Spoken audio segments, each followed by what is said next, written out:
لو انت أول مرة تشوفنا يبقى لازم تعرف احنا بنعمل ايه. احنا بنلف في مدن وبلاد مصر، بنشوف شوارعها ومعالمها وناسها، وبنحاول نوريكم الجمال اللي يمكن محدش واخد باله منه. والنهاردة جولتنا في مدينة 6 أكتوبر، مدينة النظام والرقي والهدوء. مدينة 6 أكتوبر يا جماعة مش زي أي مدينة تانية، دي اتولدت من حلم كبير بعد نصر أكتوبر العظيم سنة 1973. بعدها بسنين قليلة في أواخر السبعينات الدولة قررت تبني مدينة جديدة تكون رمز للتوسع والعمران، وسموها على اسم يوم النصر الغالي ده، 6 أكتوبر. وبدأت الحكاية رسمياً سنة 1979 لما صدر القرار بإنشاء المدينة على مساحة كبيرة في الصحراء الغربية، تبعد حوالي 38 كيلو عن قلب القاهرة. كانت الفكرة إنها تكون مدينة متكاملة فيها سكن وصناعة وجامعات ومناطق خدمية، يعني مش مجرد بيوت، لأ، حياة كاملة. ومع الوقت أكتوبر كبرت وبقت من أكتر المدن اللي فيها تنظيم ونظام، فيها مناطق راقية زي الحي المتميز والشيخ زايد اللي جنبها، وجامعات ومولات وشركات كبيرة، يعني تقدر تقول عليها مدينة المستقبل. الرئيس السادات حلم يبني مدن جديدة حوالين القاهرة تكون فيها حياة منظمة، مصانع وجامعات وكل الخدمات، عشان الناس تلاقي بديل محترم بعيد عن الزحمة والدوشة. واللي يميز مدينة 6 أكتوبر يا جماعة إنها مش واقفة مكانها، ده مدينة كل يوم بتتغير وبتتغير. النهاردة تلاقي طريق جديد، بكرة مشروع، وبعده منطقة كاملة اتغيرت شكلها. يعني البلد دي شغالة على طول، لا بتنام ولا بتهدى، وده اللي مخليها من أكتر المدن اللي بتجذب الناس دلوقتي. فيها مصانع بتزيد وجامعات بتتوسع ومولات ومناطق جديدة بتظهر كل شوية.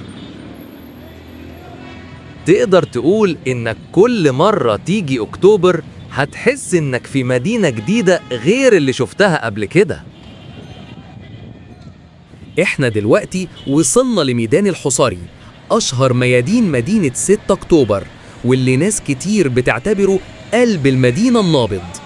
الميدان ده يا جماعة واخد اسمه من الشيخ محمود خليل الحصري، واحد من كبار قراء القرآن الكريم في مصر والعالم الإسلامي. حوالين الميدان هنا هتلاقي الحياة كلها، مطاعم وكافيهات ومحلات، وجامعة 6 أكتوبر قريبة منه، يعني المنطقة دي دايما فيها حركة ونفس شبابي. بالليل تلاقي النور مالي المكان والناس رايحة جاية، تحس إنك في وسط مدينة ما بتنامش، بس في نفس الوقت فيها هدوء وتنظيم يخلوك تحبها من أول مرة. يا جماعة ما تنسوش اللايك والاشتراك بقى، احنا لسه في أول الطريق ولسه عندنا بلاد كتير حلوة هتشوفوها معانا، ويوم ما نعدي على بلدك قول لنا في الكومنتات. ونخش بقى على مشروع قطار المونوريل، المشروع اللي هيغير شكل المواصلات في أكتوبر تماماً. المونوريل ده يا جماعة وسيلة نقل حديثة جداً، أول مرة تتعمل بالشكل ده في مصر. هيبدأ من أكتوبر ويمتد لحد وسط القاهرة، يعني هيربط المدينة بالعاصمة بسرعة ونظام من غير زحمة ولا عذاب مواصلات. يعني تخيل كده، بدل ما كنت بتقعد ساعات في الطريق، المونوريل هيخليك توصل في وقت قليل جدا وبطريقة راقية ومريحة. مشروع ضخم بيأكد إن أكتوبر مدينة بتتحرك دايما لقدام، مش واقفة ولا لحظة. مشروع ضخم بسواعد مصرية. بص إيه، مهندسين وعمال شغالين ليل ونهار عشان يطلعوا حاجة تفرح وتشرف، وكل ده بيأكد إن البلد ماشية بخطوة ثابتة وكل يوم في جديد وتطور. يعني لما تقول 6 أكتوبر تقول شغل وإنجاز على أرض الواقع. لما تمشي في شوارع 6 أكتوبر تحس إنك في مدينة متصممة بعقل وذوق، كل حاجة فيها مترتبة، الشوارع واسعة، الأشجار مزروعة بنظام، والمباني شكلها رايق ومنسق. بصراحة يا جماعة مدينة 6 أكتوبر مدينة كبيرة جدا، وأنا مقدرتش أجيب كل حاجة في حلقة واحدة.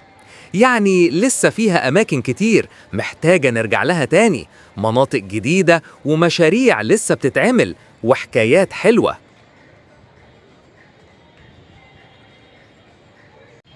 وده ميدان ليلة القدر. ميدان ليلة القدر من أقدم الميادين اللي اتعملت في مدينة 6 أكتوبر، واسمه ليه معنى جميل، اتسمى تبركاً بليلة القدر اللي هي خير من 1000 شهر، علشان يكون دايماً الميدان ده مصدر خير وبركة لأهالي المنطقة. ومع مرور السنين بقى علامة من علامات أكتوبر القديمة اللي لسه الناس فاكرينها. ومع الوقت حصل تطوير كبير حوالين ميدان ليلة القدر، اتفتحت شوارع جديدة واتعملت خدمات أكتر، بقى في مدارس ومحلات ومواصلات دايمة.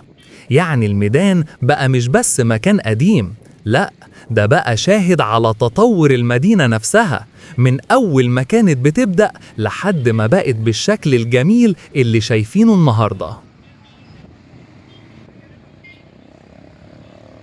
واحنا في طريقنا المدينة عدينا على الحي المتميز، وده واحد من أقدم وأرقى أحياء أكتوبر، معروف بنظامه وهدوءه، وبيتميز إن كل الشوارع فيه واسعة ونظيفة. وأول ما تدخل الحي لازم عينك تقع على التمثال الكورة الشهير. التمثال ده بقى علامة من علامات أكتوبر، بيتصور عنده ناس كتير لأنه بيرمز للرياضة والنشاط، وبيفكرنا إن المدينة دي مش بس مساكن وشوارع، دي مدينة للحياة والحركة والتطور. تفضل مدينة 6 أكتوبر دايما رمز للتطور والجمال، مدينة اتبنت بسواعد المصريين وبقت حلم ناس كتير، فيها القديم والحديث، فيها الهدوء وفيها الحركة، وكل ركن فيها بيحكي حكاية. ولو ما شفتش أكتوبر بعينك صدقنا لسه ما شفتش جمال المدن المصرية الحقيقية. ولازم أقول إن مدينة 6 أكتوبر مدينة كبيرة جدا، وأنا اللي صورت النهاردة جزء صغير منها بس، يعني اللي شفتوه ده حاجة بسيطة من جمالها، ولسه فيها أماكن كتير أحلى وأجمل هتشوفوها معانا في الجاي إن شاء الله. فما تنسوش يا جماعة تشتركوا في القناة وتفعلوا الجرس عشان تشوفوا باقي جولتنا في مدينة 6 أكتوبر، ولسه عندنا أماكن كتير حلوة هنوريها لكم واحدة واحدة. خليكم متابعين واللي جاي أحلى إن شاء الله.